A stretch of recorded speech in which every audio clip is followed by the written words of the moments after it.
আবারও হাজির জটায়ু, আমার লেখা কাল্পনিক গল্প, নিজে বানিয়েছি, দ্বিতীয় পর্ব। এর আগেরটা তো নিশ্চয়ই সবাই শুনেছ, জটায়ুর ঝুলি। আজকের গল্প জটায়ুর বাড়িতে চোর। তাহলে গল্পে আসা যাক। লালমোহন গাঙ্গুলি ওরফে জটায়ু আমাদের প্রিয় রহস্য উপন্যাস লেখক, বরাবরই নিজের মজার কাণ্ড কারখানার জন্য পরিচিত। কিন্তু এবারের ঘটনা তার জীবনে এক অন্যরকম চমক নিয়ে এলো। এবার ঘটনাটা কি? এক সন্ধ্যায় লালমোহনবাবু নিজের ফ্ল্যাটে বসে তার নতুন উপন্যাস চোরের কবলের নায়ক লেখার প্রস্তুতি নিচ্ছিলেন।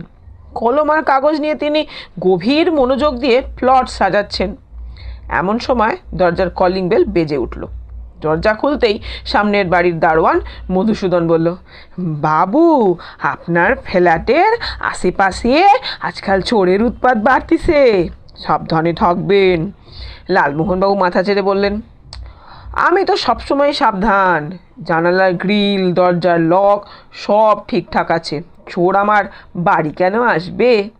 মধুসূদন হাসি দিয়ে চলে গেল, আর লালমোহনবাবু আবারও কাজে বসে পড়লেন। রাত গভীর, সবাই ঘুমিয়ে পড়েছে। জটায়ু তখনও তার গল্পের ক্লাইম্যাক্স নিয়ে ভাবছেন। এমন সময় রান্নাঘর থেকে এক অদ্ভুত শব্দ এলো, ঠং। তিনি চমকে উঠলেন। এটা কি, বিড়াল নাকি বাতাসে কিছু পড়ে গেল? লালমোহনবাবু নিজের মনেই বলে উঠলেন। অসাবধানভাবে তিনি উঠে রান্নাঘরের দিকে গেলেন। সেখানে কি দেখলেন জানেন? জানালার গ্রিল খোলা, আর একজন লম্বা চেহারার ছায়া ধীরে ধীরে ঢুকছে। চোর ভিতরে ঢুকেই কিছু একটা খুঁজতে শুরু করলো। জটায়ু নিজেকে লুকিয়ে বললেন, আহা, বাস্তবের চোর দেখার অভিজ্ঞতা গল্পের জন্য দারুণ হবে কিন্তু।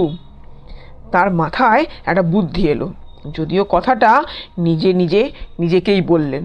তিনি তাড়াহুড়ো করে নিজের লেখা বইয়ের কয়েকটি কপি নিয়ে চোরের সামনে হাজির হলেন। চোর তো থমকে গেল।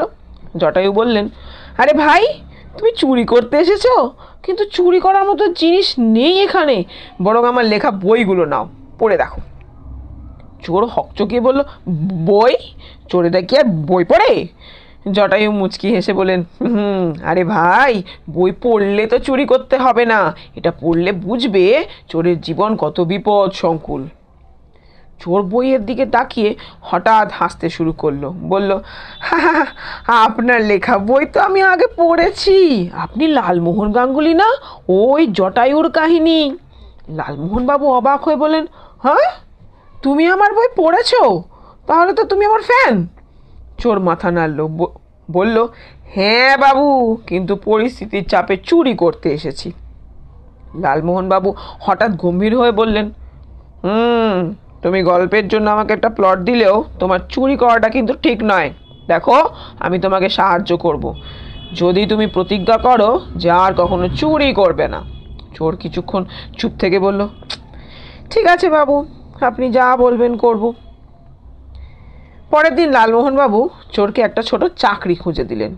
চোর প্রতিজ্ঞা করলো যে সে আর কোনোদিন চুরি করবে না।